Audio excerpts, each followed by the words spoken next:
My name is Irene Kurka and I welcome you to my podcast Neue Musik leben. This is a German podcast about contemporary music and mindset. But once in a while I do some episodes in English. I have studied classical singing, but I love singing contemporary music a lot. If you want to meet me or experience me in one of my concerts, please go to my website www.irenekurka.de. I will put this in the show notes for you. And also on this website, you can apply for my newsletter. In this podcast, I talk about themes and topics all around new music. I share with you behind the stage knowledge, insider knowledge, and I want you to bring closer the human beings out of the new music world. I'm very thankful for all your feedbacks and comments, and also very thankful that you tell your friends and colleagues about my podcast. Today I want to share with you the interview with the composer, the British composer Christopher Fox. I have been singing in London and I was able to meet Christopher there. Please enjoy the interview. Hello, Christopher Fox. I'm very, very happy to meet you here and that you're willing to answer my questions today. I'm very happy to answer them. How did you find your way into new and experimental music? I found my way quite slowly, but I opened the door when I was 13 years old because by almost by accident, I found a book called Ahead of the Game, 4 Versions of the Avant-Garde by Calvin Tompkins, and it had a chapter on John Cage. And I read this and thought, this is very interesting, and I didn't really understand it, but I just put it in my mind as something that was interesting. And I was becoming interested in writing music at the same time. And about 4 or 5 years later, the two things started to come together, and I began to know enough new music to understand what Cage was doing and to understand that some of the things he'd done were things that I was becoming interested in doing. So when did you start composing?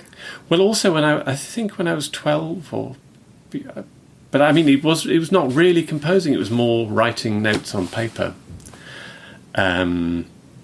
Just because I could, and I could read music, and I played the piano very badly, I played the recorder and I played the French horn very badly. And so I started writing things on paper and then gradually started translating them into actual sounds. So it was a kind of, it's a typical, I suppose, classical music route that you begin with notation and then you find the sounds rather than starting with the sounds and then finding a notation. What represents good new music for you? I think anything that seems to me to be authentic. I don't really mind what it is. I remember reading an interview with Cargill, and he said that whatever we do as composers, we have to remember that we are taking people's time. And I think as long as I have a sense that the person who has made the music understands that and takes responsibility for the fact that she or he is taking away 10 or 20 or 50 minutes of my life, it's okay. And what are the qualities you most appreciate in performers you work with? In performance, I think it has to be that fantasy, really, and the willingness to take risks, and obviously not just a sort of conventional competence as players, but also, they kind of completely inhabit the sound world that they make. I know that you're also composing for the human voice, and since I'm a singer, I'm always curious, how is this for you, and what is special or challenging about writing for the human voice? I don't think it's challenging at all. I think it's the best. Really? Yeah. I think it's... Because the other thing about my musical education always involved singing from when I was very small. And my sisters and my father and my mother and I, we used to sing together. Cool. Well, kind of not cool at all, I think. But we just did. And so I've always sung, and I've always tried to work with singers. And I think this... I remember when I was at university, I had a friend from Huddersfield, and Huddersfield has a great choir, the Huddersfield Choral Society, and he said the moment for him when he realised that he wanted to devote his life to music was the first time his mother took him to a rehearsal, and he sat in the hall. There was the choir on the stage, and they made this first sound in whatever piece they were rehearsing, and he just thought, wow. And I think it's that quality, it's the lack of mediation in the voice, that it's you hear the whole body, and that's... So is there a difference for you composing for the human voice or instrumentalists? Well, I think I try to make instrumentalists become like singers. Okay. I think that's my project. Cool. So how do your friends, family, colleagues and audiences react to your sort of music, and how do you deal with their reactions? Oh, that's a very good question. It varies, and I mean, my family are very... I think, my sisters are very supportive. My friends, I mean, lots of my friends are obviously in the musical world. My friends who are not have a variety of reactions. I mean, some of them just don't listen to anything I do, and I think that's okay, because I don't go to see them work either. So it's varied. And do you think there are prejudice against new music? And if so, how do you want to see things change? And what are you doing to bring a new attitude into this world? I don't think... I mean, my friends and my family, I don't think have conservative attitudes necessarily. Some friends do, and they're the ones I tend not to invite. I just don't tell them that I'm doing things. Because some people, some people think radically, some people are innately conservative, some people don't think that... I mean, there are lots of people who have an idea about music, that it should just be comfortable, and it should just be something for the background, and for that, those people are not going to like what I do. Is there anything you wish for the new music scene? Not really. I do think we live at a particularly good moment, because there is so much activity. I mean, in a way, that I was talking to somebody about it this morning. The only thing that's missing, maybe now, is that criticism is perhaps not as intense as it used to be. And I think sometimes because there is so much, it becomes almost too easy to say, oh yes, no, that's wonderful, I love what you're doing, when what you really mean is what you're doing is terrible, and I don't understand why you're doing it at all. And I think in the past, maybe there was a more intense critical climate than there is today. And what is the advantage of that? Well, I think it's good for artists to be challenged about what they do, and not just about the way in which they approach what they do, because at one level we can all be challenged to be technically better at what we do, but a sort of aesthetic challenge and a challenge that is to do with the position of our music in the world. And I think it's important to think about that all the time. So, now I would like to know from you, do you have any time management or rituals or anything, how you divide your day, or can you suggest something to us what is maybe very helpful?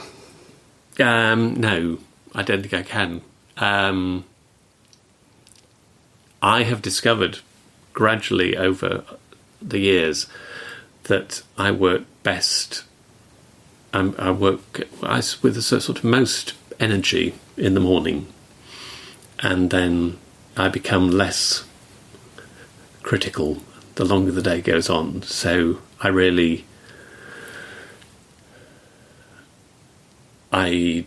often have to throw away everything I do after about 6 o'clock in the evening. What are you thankful for today?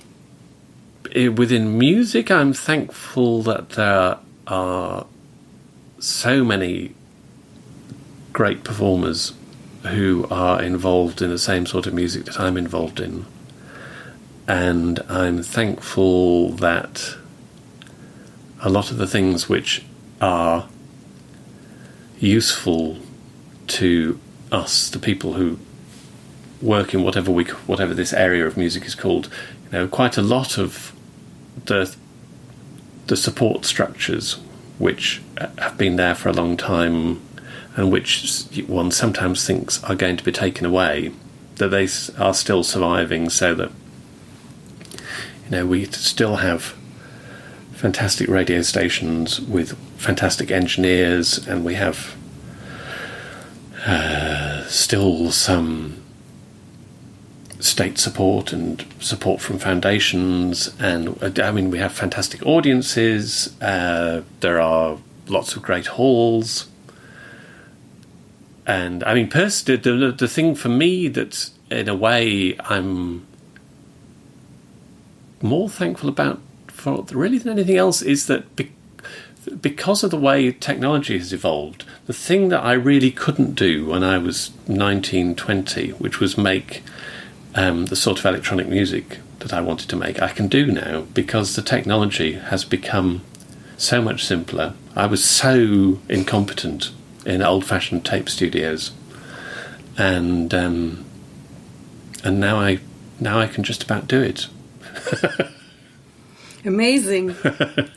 Who or what has played the greatest role in shaping you, and what inspires you? Well, I think it was probably my father, because he was intensely interested in music, even though he was a lawyer.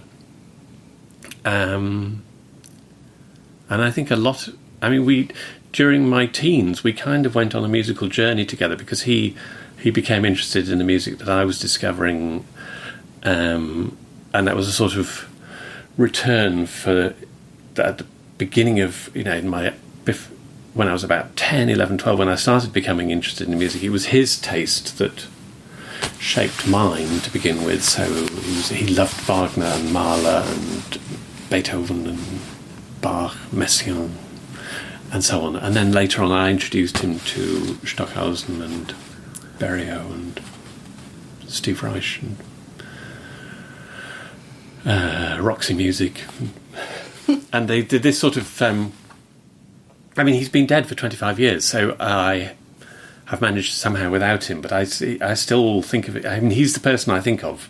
Really? As my... So you kind of converse with him. My key audience member. How nice. What does it mean for you to be true to yourself or authentic in the music business? And how do you keep true to yourself? Well, I mean, I'm not sure I always succeed. I think sometimes in the past I have taken on things which I perhaps were not really meant for me. But mostly I just do it because... because it's important, I think. Because I do think that I am not a composer as a job.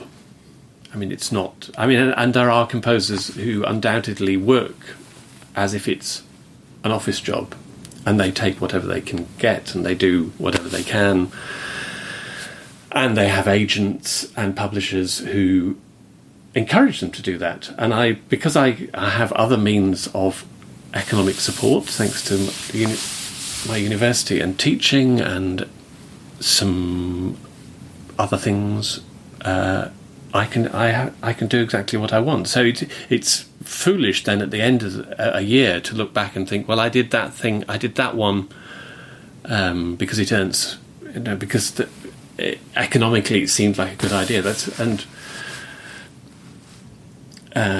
you have big freedom. Well, I do have complete freedom. I mean, Super. I think so if you have complete freedom, it's then even more annoying if you then look back and think, well, I shouldn't have done that, or if that was a complete waste of my time. But mostly I don't think that. What does success mean for you? Well, success, I mean, as much far as, again, my friends and family, going back to your earlier question, I think often look at what I do and don't see it as success. They just see it as getting along. I mean, I think success means that you can more or less do what you want. And that is an incredible privilege, really. Also, success sometimes means that things come along which you simply weren't expecting, but because there are people who know about me and I don't know about them, they then come up with ideas that I hadn't thought of. And sometimes those turn out to be really tremendous ideas, tremendous directions to go in. What drives you forward, and do you have a vision? No. I mean, my vision is to do the best work I possibly can. But I don't... I mean, I used to worry about this when I was much younger, that there were composers from the past who, I was telling my students last week about Varese, and there's a composer who had this absolute vision in the 1920s and 30s, as a result of which he stopped composing because he realised he could not realise his vision. And I think that was maybe a waste of his creative energy, that it went into frustration rather than going into, because maybe he could have found other ways around the impasse that he seemed to find himself in. But I think vision is again, looking out into the world. Vision is quite dangerous. There are people in the United Kingdom who have had visions of what they wanted to do politically in the last 20 years, and we're now about to suffer the consequences of those. I could talk about that at great length. We are ready at the last question. Hooray! Which tip would you like to give young artists? I think the most... Well, I give young artists lots of tips, which mostly, thank heaven, they ignore. I think there are two or three things which I think are holding lots of younger composers back from doing the best work that they could, and of which the most important is music processing software. Because I think whether it's Finale or Sibelius or whichever, Lily Pond, whichever, all those softwares get in the way of the connection between what you have in your ears and the music you want to make. So I would say switch off your computers and sing or play, make sounds, and then think about maybe switching a computer on, but don't start with a screen, because I think that doesn't seem to produce interesting results at all. And fundamentally, start from the thing you want to achieve. How the thing will sound.